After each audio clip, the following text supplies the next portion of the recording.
Hello everyone, and welcome back to another episode of In the Vault. I'm your host Ryan Parmenter, and today I'm joined by Ryan Conlon. How are you doing, I'm doing Ryan? well.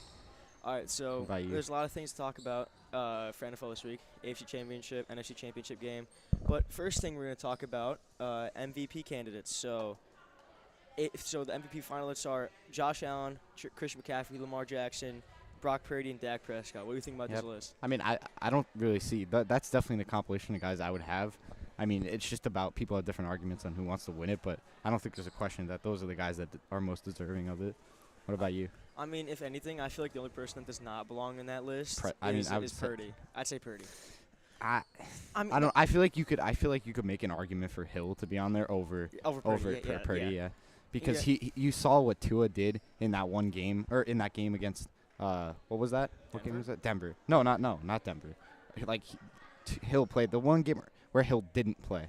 Oh, the Titans. Yeah, that was the game. Titans, Titans. Yeah, you saw how much he struggled even at home against a below average NFL team. He struggled, and I think MVP is obviously most valuable player. So when you have a situation like that where you can't really function without that player, I think that really speaks how valuable he is to that team.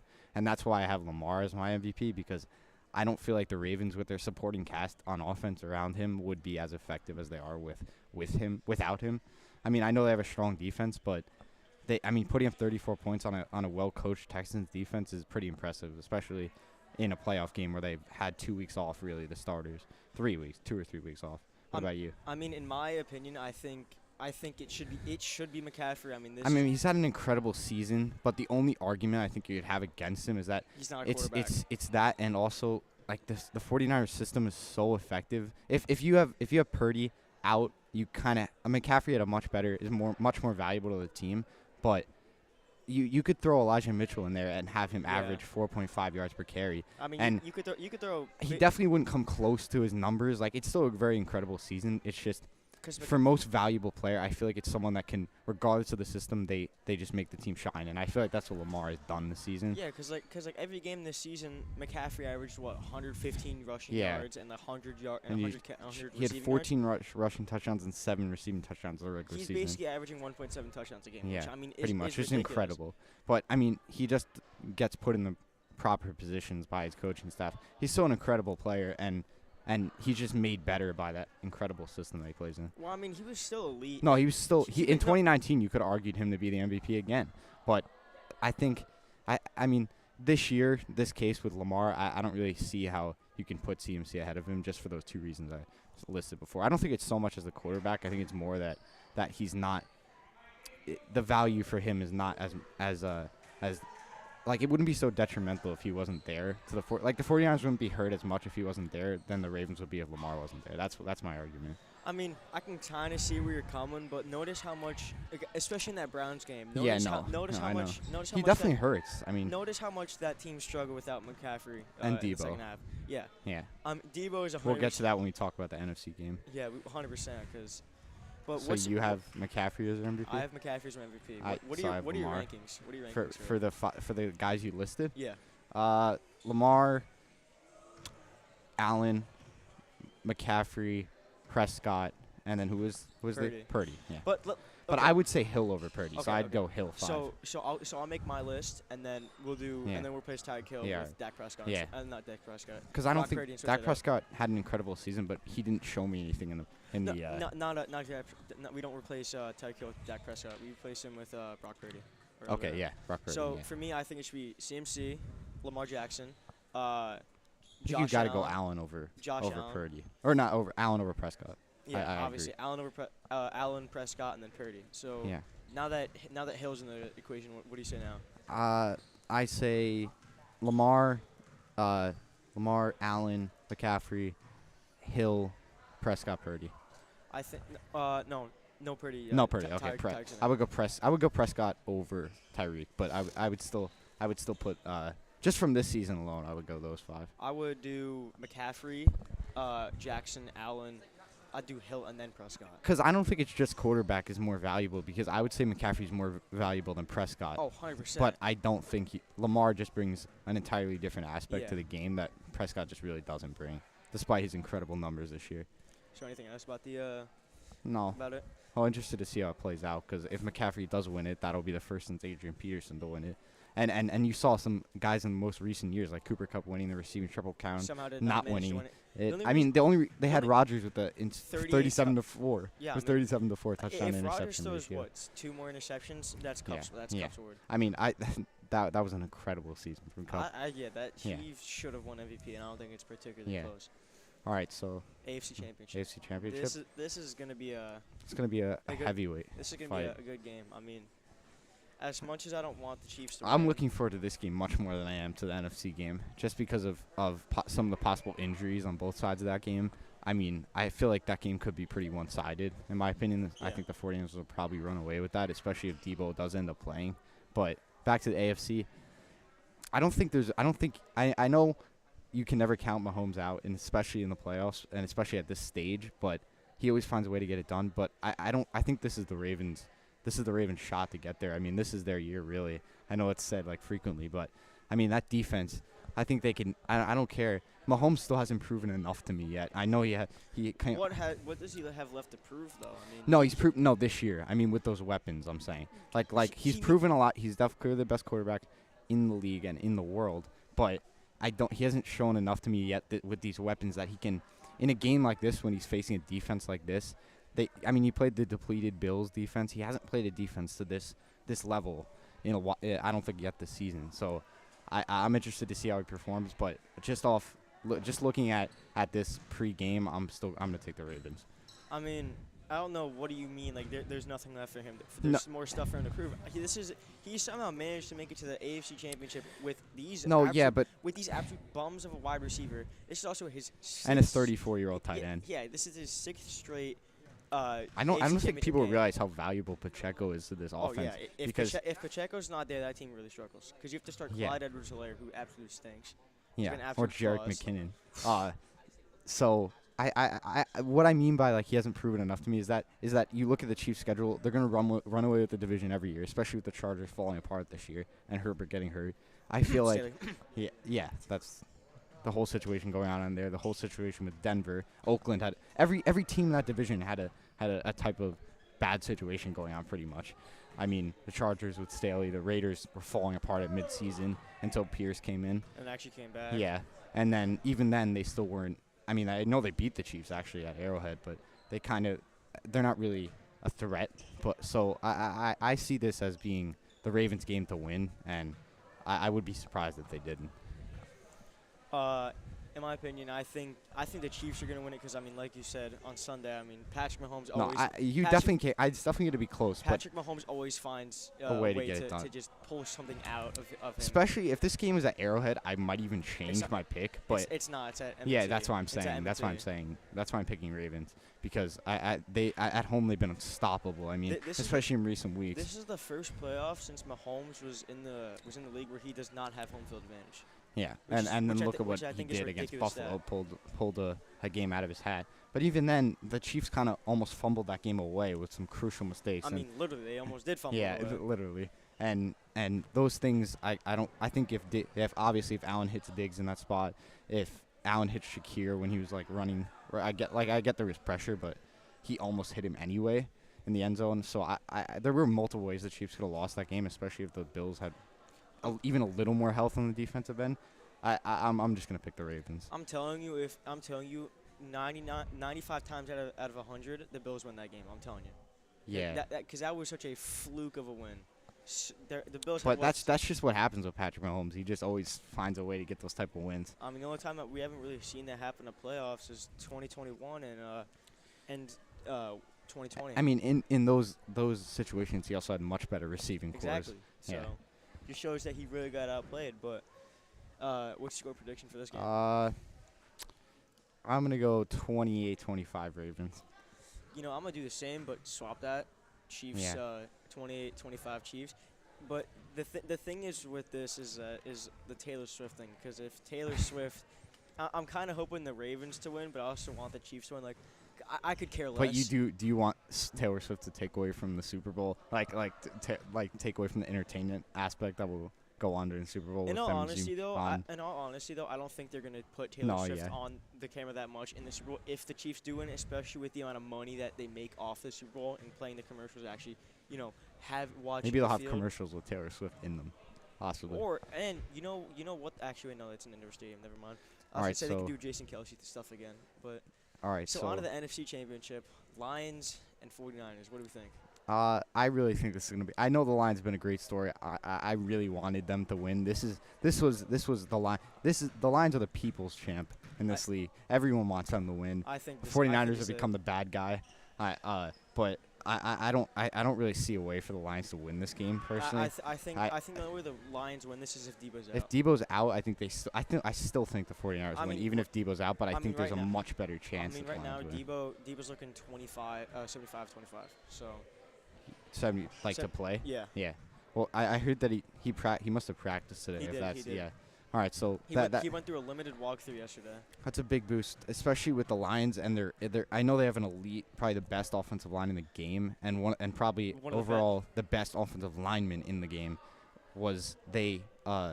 They've sustained some injuries. Ragnell's the best center in the league, but he has like 3 different body parts injured. I could see a way where the 49ers pass rush really becomes a factor in this game because But- it hasn't really been a factor in recent weeks, but I heard like some quotes from Nick Bosa and Chase Young that they plan on changing that this game. But And I could see that happening. The thing is with the Lions pass rush, though, if you manage to double team Aiden Hutchinson, because that kind of nullifies the entire pass rush. And especially if you saw it happen earlier in the season, if the Lions can't get pressure, their With entire it- secondary falls apart. Exactly. I And mean, especially going against a team with an ability to match up a running back outside of the backfield and like wreak havoc on the defense, the Lions could be in trouble if they don't get Hutchinson in good because opportunities. if Hutchinson can't get pressure, that pass rush is basically useless. Because Aiden Hutchinson makes that pass rush so much better than it actually is because of It how just shows how much, valuable because he of is. how much pressure Yeah. he generates. But yeah, like you said, Especially because he had 8 sacks in 4 games going into that last matchup against the Bucs. I mean, like you said though, that Lions secondary is not good. It's awful. The I only mean, the only the person only really the only positions they can rely on are safe. They've gotten great safety play recently in recent weeks, and then they've From also Brian gotten good Branch and CJ slot corner. yeah, No, Kirby Joseph and C.J. Gardner-Johnson, and then Brian out Branch. of the branch out of the slot. Those are really the only on the outside. Every outside receiver that they played, I could see Ayuk having 160 yards this game and a touchdown because every outside deep threat that they faced has completely torched them. I mean, And especially tight ends. I could see no- Kittle having a monster yeah, game they too. stink it with tight ends. But the problem is with Shanahan is that he never really uses Kittle for anything except blocking. And No, he maybe- could. If and Kittle was maybe- used differently, in my opinion, I think He's he's the best- he he's the best is tight the end. best. I think he's the most talented tight end in the game, I mean, he's and he's definitely in the best situation he could be in. He's definitely the best blocker too. I mean, what I think Shanahan should do, I think he should have him more run intermediate to deep routes because I mean He just hasn't. I He mean, just he's doesn't so good after the catch he too. just doesn't have Like, the opportunity. He could turn a slant. He's one of the only tight ends I could think of ever that could turn a slant into a 50-yard game He's a like, wide receiver. you He's see a it wide happen receiver in a tight end's body. all the time. I mean, he's fast and for a tight end, like really fast. And also, I mean, the Lions are just. I could see a way where this game could not even be competitive. I'm gonna go with. If I have to make a prediction, I'm gonna go 27-17 49ers. But I could see it get even past like 30 to like 10 or something like that. I mean, the 49ers. Ravens are a better team than the 49ers, and look what the Ravens did to the Lions. Yeah, 36 and that was. to I 3. mean, yeah, and especially with Jared Goff's struggles on the road. I mean, I know it's gonna be San Francisco. I looked at the weather. It's gonna be around like something like low 60s. So it's not exactly Baltimore, but It's not. I mean, it's not.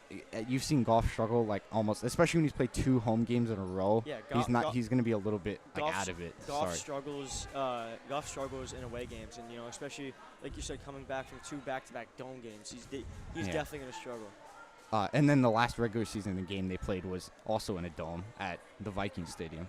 So they played 3 straight games in a dome. Which is not ideal. Yeah. So I mean, I could also see a way. The only way I could really see the Lions winning this game is if they utilize their running attack because, I mean, they obviously have one of the best ground games of the league, and that's helped by their extremely good offensive line. But if they can get Gibbs into space and use Montgomery effectively and not have to rely on Goff too much, especially in the situation that he's in outside against one of the best defenses in the league, I could see them generating some yards out of that. But even then, I don't really see where they're going to go to the Super Bowl. So, But it's a great story. yeah, like you said, it is a great story. So for my prediction, I'm gonna go 28-10. Yeah, I could see it being something like that. All All right, right, so before we wrap up this NFL segment, let's talk about the key hirings that were today. We'll get to the big one. We'll get to the big one later, but Canales. Canals, yeah. Yeah. Bucks OC working wonders with both Geno Smith and Baker Baker Mayfield. Mayfield. So I mean, maybe it'll work for Bryce Young. I mean, I'm hoping, but problem is that's I don't think it's gonna work because I just don't. At least this year. I think it's gonna work in the future. But the problem is with the Panthers, it's just They don't have enough like They the don't have talent enough they talent. have. Like they remind me. I don't want to cross sports, but they remind me of like a baseball team where they're just kind of like breaking in. Like all their players are young and they show flashes of so basically what you're telling me is like the Pirates. yeah, pretty much. Like or a team like that. I can't think of it off the top of my head, but I could see them being good and I could see the hire working out in a few years, but not this year. Pirates, Reds. Pirates, something Reds, like yeah. that, yeah. But I mean, if the Panthers with their limited picks this year, if they draft mainly offensive linemen and maybe another wide receiver. I mean, I think it showed that they were I think this would be a good. I think this would be maybe a 5-win team at best. 5. And next year they'll actually have I mean, the next one season thing they'll that actually have does it work in first. their favor is that they are prying a coach away from a team in their division. So, and obviously a weak division at that. So, I could see a way where I don't see a way where they win the division, but it won't look as bad on paper as they might have actually performed. But, I mean, I don't really Bryce Young. I'm not too down on Bryce Young as a player. I've always kind of liked him since he came out of the draft. But I mean, obviously this year it didn't really hurt his. It really hurt his status with NFL. I'm telling you teams. this: if Bryce Young is 6'1", I don't think he'd be considered as much of a bust. 'Cause he's what 5'10", 5'11". Like, I mean, you saw some flashes of like, he threw for over 300 yards on the Packers, who ended up going pretty deep into the playoffs. And, I mean, he scored 30 points, too. I mean, I could see – I don't dislike the hire. I actually kind of like it. If I'm the Panthers, what I should have done is I would have started Andy Dalton for the first few games. Let Bryce Young break in. To break in Bryce Young with practice in the games. They might have not wanted him. I mean, I mean, obviously Andy he's number one Dalton overall isn't really pick. someone that they feel like he's The gonna like future. learn a ton from as a quarterback. I know he's been at a lot of He's been different in the places, so he could possibly He's been in the give league some forever, knowledge over so. to Bryce Young. So before we go to the big move last night, Hey. what's his name? Fangio. Big Fangio, yeah. Yeah, former defensive coordinator of The Miami of Dolphins. the Miami Dolphins he's a very good is defensive coach. expected to sign with the Eagles after being I actually after mutually being released tomorrow. I actually yesterday. really like the hire for the Eagles because I know I'm not just saying that, but I actually do think he's proven himself in the league as a very good defensive coach. I mean, he righted the ship. Everything was going for the Dolphins at the beginning of the year. Everyone's saying, "Oh, offense." And then I know there were some games late in the year to the Ravens, 56 points. So, but I mean, he held the Cowboys' #1 offense to 20 points. There were some Fraud ball. good showings. I mean, he held the Bills' offense to 21 points. I know they lost, but that's still a respectable total. Yeah, I mean, holding two top 10 And one of those offensive like that. touchdowns was off of a Punt return. So if anything, really- it was a 14-14. So, and he also got 2 picks off. I know part of it might have been Josh Allen's decision making, but still, they were in the right spot. I like that hire for the Eagles, especially coming. I mean, Sirianni, he's been.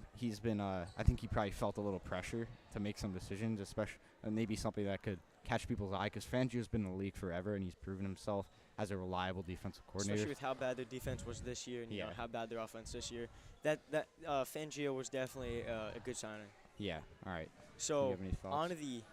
I don't have any thoughts Yeah, for I that, have but any onto thoughts, yeah. the big one last night. Dropped around 8 p.m. EST. Jim Harbaugh to the Chargers. to the Los Angeles Chargers. I mean, obviously he's the biggest name coming out of this, except Second. for Belichick. Second yeah. biggest. But I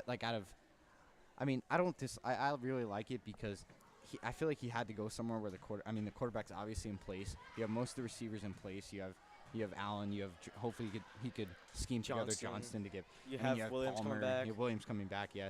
I mean, It's a solid team. and you have some great pieces on defense. I know they're aging a little bit, like Mack, Derwin James, Bosa. Bosa's not really aging, but he's like Mack what, and- early. Mack- He's like yeah. what, late 20s. Yeah, Mack and James are aging a little bit, but Yeah.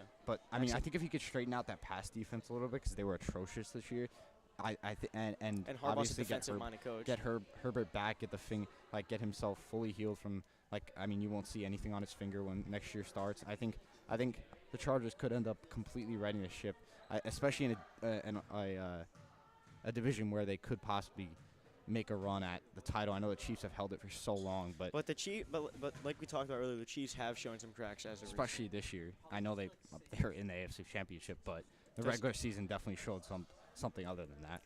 I mean, yeah, especially with Harbaugh being a defensive-minded coach, I think that will definitely. That's that exactly team. what they need, especially when they have everything in order. Like, it's not like he has to do too much on offense because they already have an elite level quarterback and talent on offense. So I don't think he'll really have to do too much on that end.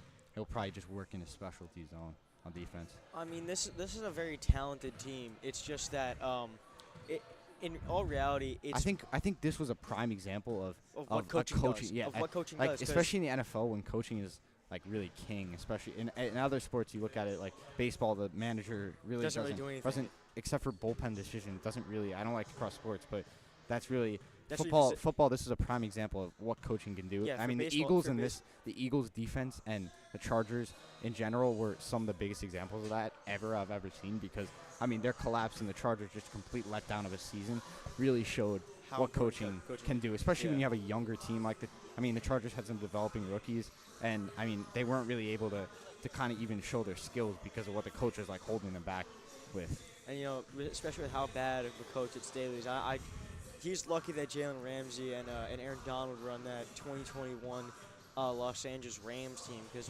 without that, I mean, Brandon Staley would not have a head coaching job. I think maybe ever, especially with him being a Definitely. second-year defensive coordinator. Yeah, I don't think that. I think Donald and Ramsey saved him. So any thoughts about that? Nope. Any thoughts about this? All right, so that's going to wrap up today's NFL segment. We'll be back shortly back, with NBA. back shortly with an NBA segment. Don't go away.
Hello, everybody, and welcome to the In the Vault segment of the NBA. I am here, and I'm Jack Ivanovich. I'm here with Tony, and I'm here with Colton. So we are going to talk about our dream playoff NBA matchups for this coming up season. Now, my first matchup is OKC versus Suns. Now, what I said about it was that the OKC Thunder have this no experience type team that are very good, and the Suns have so much experience with Kevin Durant, Devin Booker, and Bradley Beal. So what do you guys think about that? Yeah, I think that's pretty interesting. Do you know what are the placements of each team right now? I don't know. I think Thunder's number 1. You gotta turn that mic on. Oh, it is? Yeah. Thunder's number 1, and the Thunder's number 1, and the Suns are number 5. Number 5. Yeah, so, I mean, it's weird because, you know, the Thunder are playing they're a better team right now. They're playing way better. But I feel like the Suns have so much more playoff experience that, sorry. Ooh. They have a lot more experience, the Suns. So, honestly, I think it would be a tough series. I think they could even go to 7 games.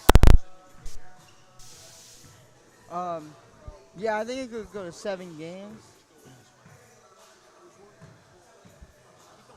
So I think it could go to 7 games, but what do you think that, like, what's your number one thing that you're going to look for, like, number one matchup for this type series?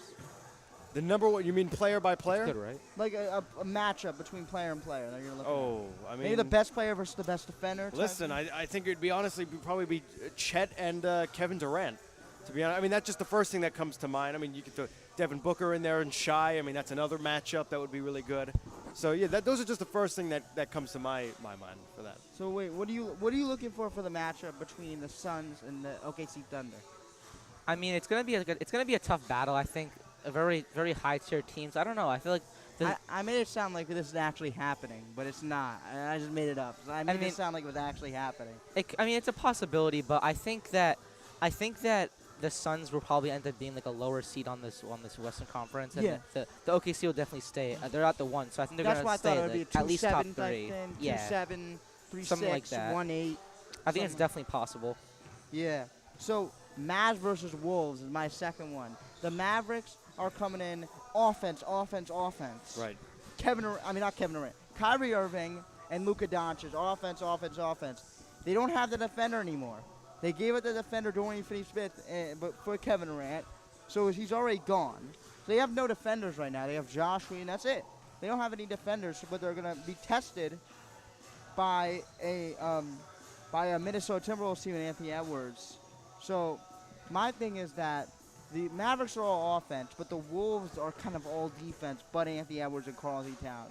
So I feel like this would really test the Wolves' defense. What do you think about that? I think it's a really good point. I mean, listen, I hope I don't regret saying this later down the line, and I'm sure one of you will bring it up if I'm proven wrong. But honestly, I don't think the Timberwolves would be that good in the playoffs. I mean, they're obviously, they're number 1 in the West right now. They've been playing great in the season. I don't think they have that experience to really shine in the playoffs, especially compared to Kyrie and Luka, who are not only just very experienced playoff performers, they're also really good at playing in the playoffs, especially Luka. We've seen what he can do from the second he played his first playoff game. I mean, he can really shock everyone. My argument is, do you think that Anthony Edwards gets everything he wants in that series? No, I don't think so. Why? Like, who do you think stops him? You heard me. I mean, listen, I think he'll be tough to guard. I mean, the Mavericks aren't that great of a defensive team. We all know that. I don't know. I think the Mavericks will put up a bigger fight in the playoffs than you would think. Certainly more than in the regular season. Okay. So what do you think about this matchup? I mean, it's an interesting one, but I have to disagree with Tony. I think because my question is who's going to guard Anthony Edwards. I don't think Luke is capable. I think he's like not enough stamina to guard him, and it definitely can't be Kyrie. So like my question is who do you think is going to actually be able to guard Anthony Edwards? I don't think a lot of people will be able to guard Anthony Edwards. I think the Mavericks are really going to put up a fight here. I don't know if they'll win this series. I think it'll be pretty close, probably go to 6-7 games. But I don't think it'll be a walk in the park for either team, I'll be honest. My thing is the Wolves don't have that one defender. Like, I mean, they have Jaden McDaniels, but they don't have another defender but him. Like, Rudy Gobert? Well, no. I mean, like, to guard Luka or Kyrie. Yeah. Like, they're working on team defense, which is great. I love team defense, but you don't have that other, like, you're gonna play Kyrie and Luka Doncic. So if you let Luka get guarded by your best defender, then what does Kyrie do? Like, Kyrie has shown that he can light you up. Like, he can light you up. Like, Kyrie can light you up for a playoff series. But what do you do if that happens? Yeah, I think because whoever Anthony Edwards guards, I think he could definitely hold him to at least 30 or less. But Anthony Edwards has also been improved defender too, so you would throw him on Kyrie. But the thing is, do you want to overdo it on the defensive end with Anthony Edwards, because then he might be tired on the offensive end? Or do you think he can do both in his first playoff series? I mean, no, it's the second one. They played 2022 against the Grizzlies, and I think Anthony Edwards can definitely put up a fight on both ends of the court. I think that at least in the first 2-3 games, maybe even the first series that he plays, I think he'll definitely be really aggressive and possibly contain the Mavericks and just play really good offense and also match up with really good defense. At least within the first few games, I think that's what we could definitely expect out of him. I'll say this: I think Anthony Edwards could probably be by far the best player on the Timberwolves in this playoff series if it were to happen. Wait, what do you mean? The best player in the series or the best player? I don't know about the series. No, you said the best player on the Timberwolves. On the Timberwolves, yeah. No, I think Luka probably outperforms everybody on this one, as he usually does in the playoffs. Kyrie, I mean, obviously he does great things. We have a lot of experience seeing what he does in the playoffs over the years. But I think Anthony Edwards on the Timberwolves side of things, I don't know. I feel like Cat doesn't really perform as well. Rudy Gobert, I mean, you never really know what you're going to get out of him.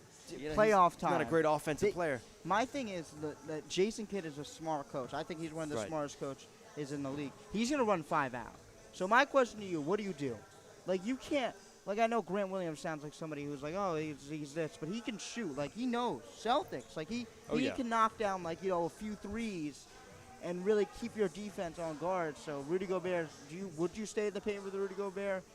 I mean, I guess letting Grant Williams hurt you doesn't sound bad, but he can hit a lot of threes and a lot of times. Yeah, that's the one dangerous part. I think the Mavs definitely have in their advantage is that they're definitely better three-point shooters, even though they do have Cat who could shoot for a center.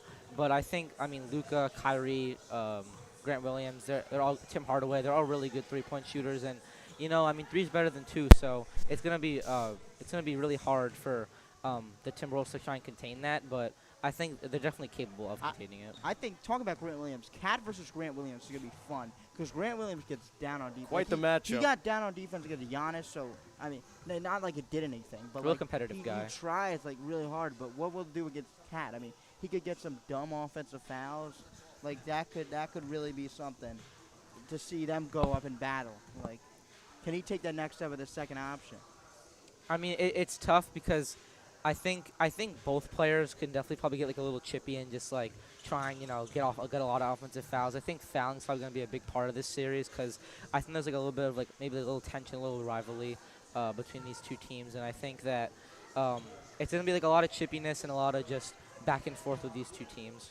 Okay. What are the matchups we got? So, thinking of chippiness, well, I was going to say Bucks versus Pacers, but you know what's before that? Heat versus Boston. Oh, boy. Oh, don't even get me started on this. I don't need to say anything about that. Seems like Mr. Radio, our esteemed leader, has some words for us. I mean, Did you hear me?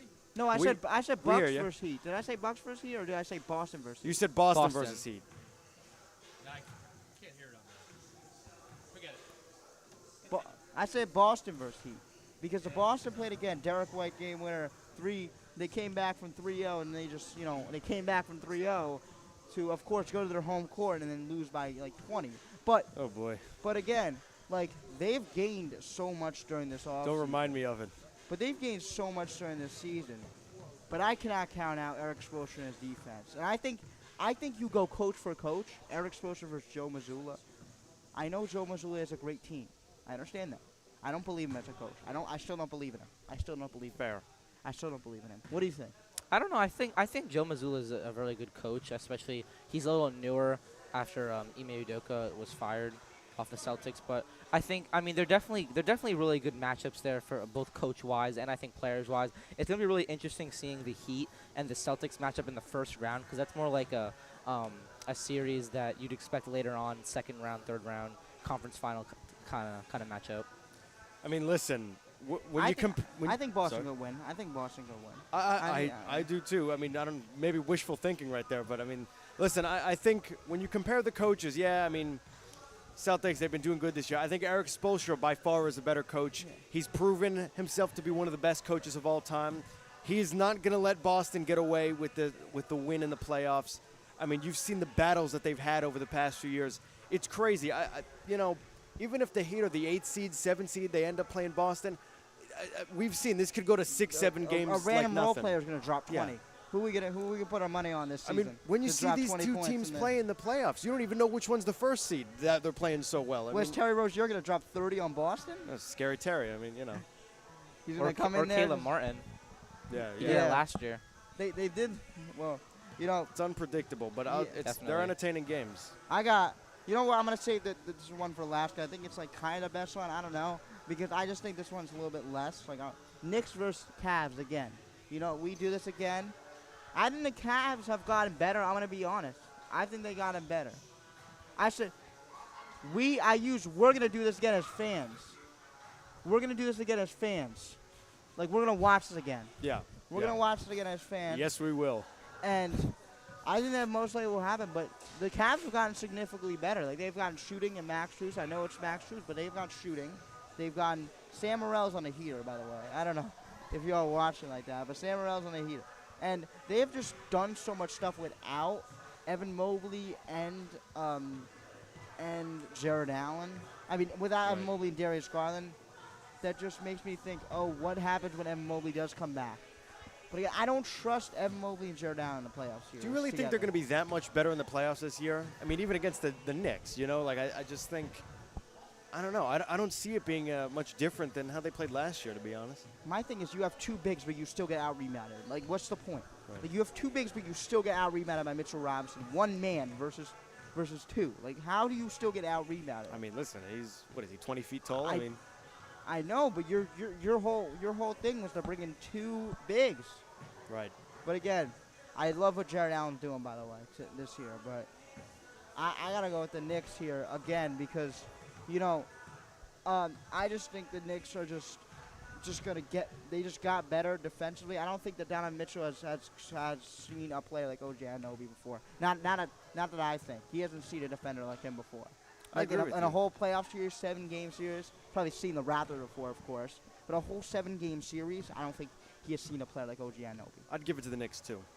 I mean, it's going to be a competitive series, but I would say the Knicks as well. I mean, I think it's going to be a repeat of last year, and I think that like you said, Jack, with the addition of OG Anunoby, I think the Knicks have been playing like 10 times better with the new signing or the new trade. But I mean, they did lose Emmanuel Quickly, who I think was a really valuable part of that Knicks team. But I mean, they got something arguably like a lot better. So I think the Knicks have a good shot. I think they're going to take the series. I think it all depends on what the Knicks do this trade deadline. I think if they keep with this bench is going to get dominated in the playoffs. I want to put this out here. This bench will get dominated in the playoffs. If they go out there, this Deuce McBride, shout out Deuce McBride, I love him, but like he'll get dominated in the playoffs. Like that bench unit with Josh Hart, Deuce McBride, Precious Achua, and just all these players will get dominated in the playoffs. So the Knicks still got to make a move. So don't put this so quickly on the Knicks because that Cavs team could definitely dominate that bench. Especially with two guards of Garland and Mitchell, you could definitely stagger the minutes. Well, Jack, do we have a final matchup? I got one more. This one is probably the newer. I don't think it's the best one out of all five, but I just thought this was better than Knicks versus Cavs in my opinion. Bucks versus Pacers. That's way better than Knicks and Cavs, I know. in my opinion. I yeah. know.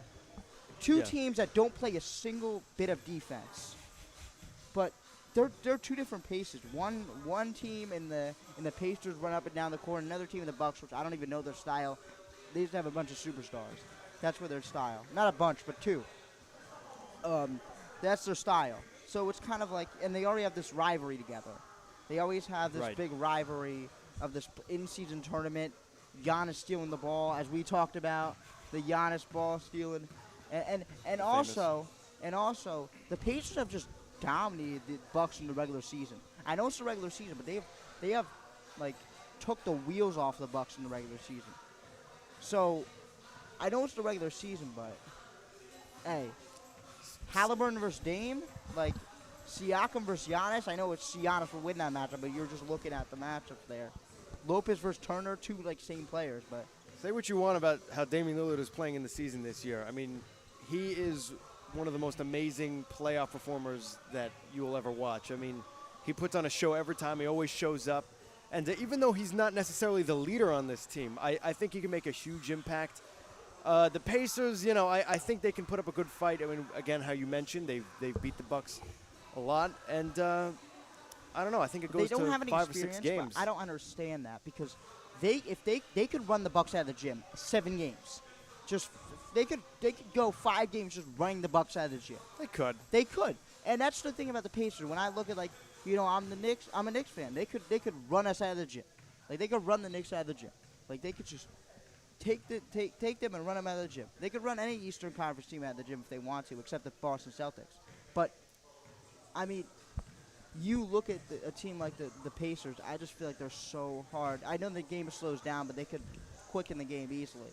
And they have one of the best point guards in the league at the head of the snake. So I don't think they're at the position they want they're really going for. I think they're still kind of just on the uprise right now, in my opinion. What do you think? Yeah, I agree. I think the Pacers still have work to be done. I mean, Siakam's still really new, so he's probably still going to get adjusted to this Indiana team. And I mean, the matchup overall of the Pacers and the Bucks, I think it's definitely in the question. I think it's a very realistic prediction, and I think it's going to be interesting because like you said, the Bucks have a lot of playoff experience and a lot of similar teammates that they've seen over the years, and this Pacers team just seems like really young, and they don't have all that playoff experience. I mean, Siakam does, but they really don't, and I think it's just going to come into question like how they perform in the regular season, the Pacers versus the Bucks.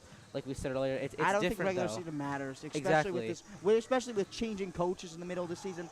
I don't think it matters. I don't think it matters because especially with that, I don't really think it matters in the regular season. Yeah, I agree. I don't think it does matter because like we've seen with the 76ers, I mean, the 76ers can do really good in the regular season, especially with Embiid dropping 70 points. They could do really good in the regular season. You know who his head coach was? Doc Rivers. Let me put that out there. You know who his head coach is? Doc Rivers. For those who can't hear, Mr. Rainio yelled, "How did that work out?" And it's a good point. Are you giving me a Bucks hater this whole entire season? Oh, I will root against them every game, yes. Okay. He said he'll be against them every game. Yeah, not shocking. Uh-oh. Here we go. You need a headset. Here. Take I'm gonna volunteer my headset. Say it.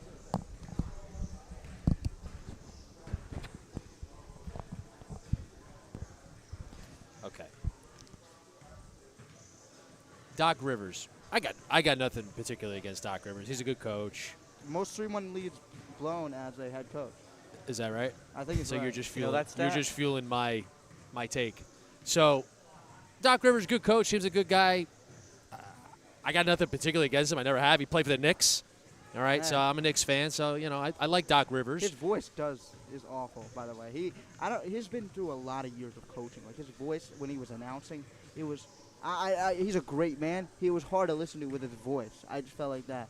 I don't have a problem. But his coaches, man. Well- coaches go through a lot. So he's been a head coach for a long time now. I forget what year he started with the Celtics, but he did win a championship with the Celtics. But they brought in Garnett and Ray Allen.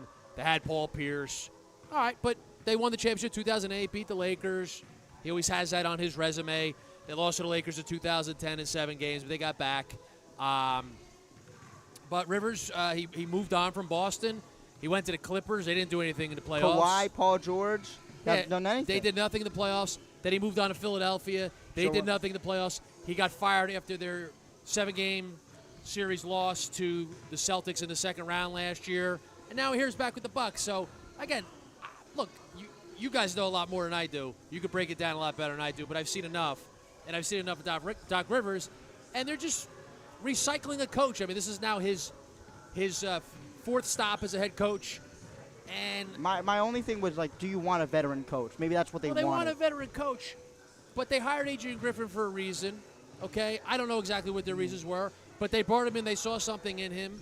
He played in the NBA for a long time, and then I don't even have to mention Seton Hall again. You see the jacket, but they were 30-13, and I can't claim to say I know a lot about what's going on with the Bucks. I follow it from a distance, but you're 30-13. You want to say that's underachieving for the Bucks? Maybe, But, like, how much is that underachieving? I mean, just that record speaks for itself. It's 43 games into the season. It's a little bit more than halfway through one season. You're getting rid of him already, and now you're bringing a coach who's on his fourth stint. To me, you're just recycling head coaches. Like, it didn't work out for Doc Rivers in Philadelphia. All right, they got rid of him. He was out with the Clippers. He decided to move on with the Celtics, but I think things ran their course there. I just, again, I have that emotional reaction because it is AJ Griffin, a Seton Hall guy. But even though it wasn't, it's just, I don't understand that. And then another thing that bothers me with this is I don't like when players get their way. I think the players in the NBA and all the sports now have too much say, too much power. It seems like they have more power than the head coaches. And to me, you can't run a functional operation when the head coach doesn't have the authority. If the players have just as much authority or more authority, there's not that clear line like how, hey, this person's the head coach. They're running the show. It just creates a chaotic situation. So if the Bucks owner gave in to players because they didn't like AJ Griffin, I understand the thinking. These superstars, we pay them a lot of money, got to keep them happy, but I just don't think you're going to run a sound operation if you operate like that. I think that's going to come back. That's going to come back to get the Bucks or whatever teams approach it that way. They're paying 3 coaches now: Mike Budenholzer, Adrian Griffin, and Doc Rivers. And so, what point does it become? Okay, it's not the coach; it's the players. Now I know they brought in Lillard. They have superstars. They have a loaded roster, talented as could be. But I mean, how much are you going to blame the coach? And look, I'm all for taking a critical look at coaches. We've talked about that on here. It starts with the head coach. The head coach is responsible. But what was Adrian Griffin responsible for in a negative light? They were 30-13. I mean, was the clubhouse an absolute disaster? Was there turmoil? We don't see that. Was that his fault? But again, I just think too much blame in this situation is going to the coach, and I think it's giving in to players that, for whatever reason, don't like him, and the owner say, you know what, all right, we'll get rid of him, we'll bring in Doc Rivers. But I'm just going to make a prediction. I don't think it's going to work out. I don't think the Bucks are going to win the East. I don't know if I have a prediction who's going to win the East, but I don't think who is. I don't think it's going to be them. The New York Knicks? You know who is. I hope you're right. But, yeah, I am, as a fan, yeah, I'm rooting against the Bucks. I'd be rooting against them anyway. I want to see the Knicks succeed, and the Bucks are their rival in the East. But it's weird because you don't hate Doc Rivers. It's like I have nothing against Doc Rivers. I don't like how this was. It's handled. kind of a weird place to sit in because you don't hate Doc Rivers, and it's like I can't stand this type of approach. It just doesn't make sense, and it's giving into the players to me, and to me it's not a sound way to operate, and I do think that it will come back to get them. It says something about their culture. Now, they won a championship 3 years ago. So, they won an NBA championship. What are you talking about? But, last year they went out in the first round, right? They went out to the Heat. 8-seeded Heat in the first round in 5 games. I know Giannis got hurt. Okay, but you went out. Even if he gets hurt, you should get by an 8 seed. I know the Heat aren't your typical 8 seed. They're kind of like the Knicks in 1999. What a great run that was. I had to sneak that in. But it's too much blame going on the coaching. You have to take a look at the players. And you know what? In terms of players, it starts with Giannis. So I have no knowledge. I don't know. But I'm just wondering, what did Giannis think of Adrian Griffin? What do all these players think? Like, did they go to ownership? He had a quote today that said he loved him. So he loved. I want to clarify because I haven't looked. But fully. I don't know if he's just saying it to a quote just to please the media. That's true. He could just be saying that to the media. But again, he went to Greece this offseason. I mean, I feel so bad because he went to Greece this offseason. And, I admit a lack of knowledge here. I haven't invested in it to try to understand the situation more, but just again on surface, it's just you're getting rid of a coach. Team is 30-13. You're bringing in a coach for his fourth stint. You're recycling a coach, and I just don't like players having this much power. I don't think it works. I don't think it's right, but I also don't think it works. So we'll see. It will certainly be very interesting. But yeah, we'll see when Jalen Brunson drops 50 on them. Oh, he's been so good. He's been terrific. So they're going to announce the All-Star stars tonight. Hopefully he's on there. Where is the game this year? Indiana. Okay. Indiana. But Alright. the media's been. I think I want to talk about this. Here, let's get Tony back in there. Yeah. I want to. All right. I want to talk about this. That was Yeah. Mr. Arenio, the Knicks fan from Seton Hall, with some great insight. Good job. So I want to talk about this, about how Jalen Brunson is getting treated in the media. I'm so sorry. Candace Parker, I'm sorry. You made a mistake. But welcome to the New York Knicks hive. You're about to get, you know what, when you get a whole nest of bees coming and you touch the bees and they all come after you, that's kind of what it is for him, for her. Candace Parker, she made a mistake. She said, oh, well, round 2 he wasn't as good. Like, I think it's more than just that. Jalen Brunson has been just, critiqued in the media for no reason at all. Like, it has been people being wrong. It's because they want to see this, this I'm on Broadway, look at me type of superstar in New York. Jalen Brunson's not that guy. He's not that guy that's going to be on Broadway, going crazy. He can't sing or dance, no. No. I mean, oh, look at me. I have cool glasses. I ride a Lambo. I'm showing up to MSG. No, he's not that guy. He's cool, calm, and collected, and that's what he does. He dropped 50. So I don't understand. There's so much looking at, what image does he do? What image does he have other than, just does he score? That's what they should look at, other than what image does Jalen Brunson have? Yes, he might not be the coolest guy. You look at Shea, his outfits that he wears. I mean, he's amazing. He's probably better than Jalen Brunson. But look at his outfits that he wears. Everybody's looking at him amazing. Oh, he's great. But then they look at Jalen Brunson, it's it's nothing. You know, they're he's different cool, types of calm. players, Yeah. I don't understand it, and it's it's how the media covers the Knicks is they have this kind of standard that they need this super duper duper star, which how that's super hard to do. Having that is so much pressure on the Knicks. This is the best they could possibly get right now. You can't just go out and be oh, here Jokic, we're going to, the Nuggets are coming to MSG. Let's go talk with the Nuggets GM, talk about Jokic. No one's going to talk about Jokic. So what's the point? I'm going to go 76. Let's talk about Embiid. That's going to be hard. I think that it's. I mean, if you throw as much 4th-round picks, yes, they'll bite the cave in. But it's really hard to do. And I think the Knicks are set up in a great place, and they have that superstar in Jalen Brunson. So I don't understand what this media is doing to critique. I got an interesting final question for you guys. We'll start with you. This is based off of nothing. This is purely for fun. Who do you think gets All-Star Game MVP this year? Okay. All-Star Game MVP. I mean, it's going to be tough. I don't even know who's the starters are yet. So Right. Yeah, we're going to learn plays that a tonight, part. 7 p.m. on TNT. Yeah, we'll learn soon, but that definitely plays a big We're part not in it. sponsored. I'm doing hard sponsor on the channel that I'm disrespecting right now. That's hard sponsor on them. But and I want to say something about Kenny Smith. He went on this set, and the Knicks don't have this player. They won't have the best player in a series like the Magic, where Paolo Banchero is better than Jalen Brunson. Donovan Mitchell is better than Jalen Brunson. That doesn't make me. Did you watch the first round of the NBA? These guys just do not watch basketball. I feel like they're entertainers, and that's why I say every single time. Kenny Smith, Charles Barkley, and Shaquille O'Neal. Love them. They played amazing basketball. I watch all their clips almost every day, religiously. I watch their out of context moments. It's amazing. I watch Charles Barkley going crazy. But it's amazing to watch. But at the end of the day, they're entertainers, and just people are going crazy. It's they just want to make fun of they want to think that the Knicks are just this team, but they're not, and they're so much better than they are. And I think over here at In the Vault, we're both entertainers and quite knowledgeable about our sports. I don't could know, agree. just yeah. agree or not agree. I mean, But I think I don't I speak for all of understand. us when I say Paolo that. Banchero over Jalen Brunson is crazy. Do you?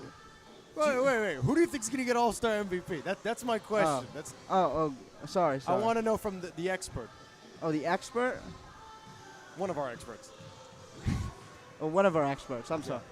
Of our 2 experts, I'm just the entertainer. Yeah. I think that, look, I'm going to say this is a very, analytical point. It's how many passes Tyrese Halliburton will have that I think will be crazy. Like, I don't know. I agree. I don't know if they'll, like, maybe they will go towards the dunker, but I just think the passer is just going to be, like, Tyrese Halliburton will throw some behind-the-back passes. Like, I think if LaMelo was healthy, he'd be a lock for this thing, but he's never healthy, and it's the team snake. But Tyrese Halliburton's probably the best one we got, where it's like he's gonna throw some lob up to no, not Zion, but he's gonna throw some lob up to like some player, like, you know, a LeBron signature moment. He's gonna keep throwing up lobs. He can pass to these superstars. It's gonna be so much fun to see Tyrese Halliburton with these superstars. Not like Pascal Siakam's not one, but it's like, I mean, all-stars / superstars. But That was my pick. That was literally my pick. It was Tyrese Halliburton. And everything you said, I completely agree with too. I feel like it's gonna catch the eyes of so much people. With Really well. I cannot wait to see him with like these like actual like stars. Like you put like a Kawhi Leonard next to him, just for example. Like you put like a Shea next to him. Like what's gonna happen? Like this gonna be crazy. These guys are gonna knock down so much shots and be like, this is a different world. Why can't I go back to this? Like, but. You know, it's. I mean, the Pacers are a good team, but it's like it's so much fun. Like you would rather have Shea in the corner than have Buddy Hield. Right.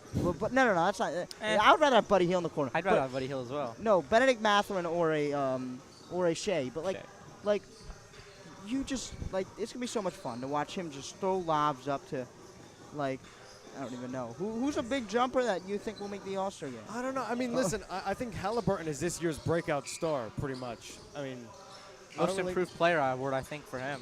No question about it. I think. Yeah. Yeah. You know, he's made a huge jump. I want to see what lob will he make. I think LeBron's gonna get a big lob. LeBron's on the West, though. Oh, wait.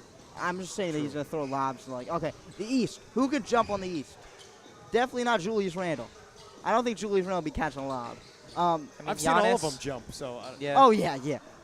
Yo, Giannis and Tyrese Halliburton. That's a duo. That's going to be fun. That would be crazy. That's going to be fun to watch. Just him just consistently. Because Giannis tries for some reason in this game. He, like, actually tries. So, if Tyrese Halliburton can lock in with him, I think the East is gonna blow them out because Giannis is gonna start trying and no one else is. Well, what about the West? I mean, Halliburton on the West. East. Who do you think on the West has a chance of getting All-Star MVP? I mean, it could be anybody really, but I mean, when it comes to the East, I mean, they have Halliburton, who's also playing for Indiana, so that plays a big part in it. I think Tatum could also get it. I just Tatum. think he could just drop That'd like be nice. 50 in like the playoffs. I mean, not in the playoffs, in the game. NBA game. He did do that last year. He Yeah. dropped, what, 54, 56? Yeah. Right. He, new All-Star record for Tatum last year. So, I mean, when it comes to the West, it's hard to choose because, like, it's a lot of really good talent, but, like, maybe not as good as the East. I mean, the East has been, like, really competitive this year. But, I mean, it could really be anyone. I mean, you could say, like, LeBron or Steph or maybe even Kevin Durant. Kevin Durant has played an All-Star game in, like, 5 years because he's been injured at every single one. Wow, that's a good point. Yeah, I didn't even realize that. Didn't even Yeah. think about that. Well, he won one recently too, though, right? I think a few years ago. Yeah. I don't know. It was Kawhi and Kawhi was 2020. LeBron was like 2018 or something. I don't know. I'm I think just- it would I'm be fe- cool to see one of the older players get Yeah. get one. I'm feeling Get another. Devin Booker this year. I don't know why. Maybe just we had a big night, but I feel like he's gonna put on a show. And you know what? Also, Tyrese could win it because they're in Indiana. Oh, That's what. I agree. Yeah. We didn't even bring didn't that even up. think about that. Yeah. They're in Indiana. So, hey, Victor Wembanyama is also in the skills challenge. I cannot wait. Like, I know it's a skills challenge, but watching Victor dribble through, it's gonna open our eyes to like what kind of generational talent we're seeing. But that's a whole. Is it confirmed, by the way, that he's doing that? I don't know. Oh, we don't know. I just Okay. saw it. I just saw it. Yeah. I can't wait for. Whatever he Bobo, we have him Bobo. Jeez. Isaiah Thomas. Yeah, I guess. Yeah, Isaiah Thomas. Durant. I hope that after the All-Star break, maybe the three of us could all give our insight about what we thought about it. Because I don't know, I feel like this one's going to be a good one. You know, Yeah. This one's gonna be. I just a- have that a good feeling. one, Yeah. And Adam Silver is probably putting out this like very incentive of like you gotta try today and like you gotta try, but like Right. yeah, you gotta try. But that's gonna do it for our NBA talk. This was fun. This was fun. I mean, Good experience. We talked about the playoffs and what we want to see and the All-Star break, but I cannot wait to see what other teams do in the trade deadline, which will be February 8th, which is on a Thursday. So Yes. we'll be there. But yeah, that's going to do it.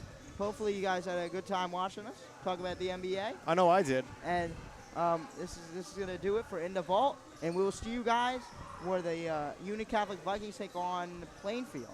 The Union Catholic girls varsity team takes on Plainfield. Can't wait.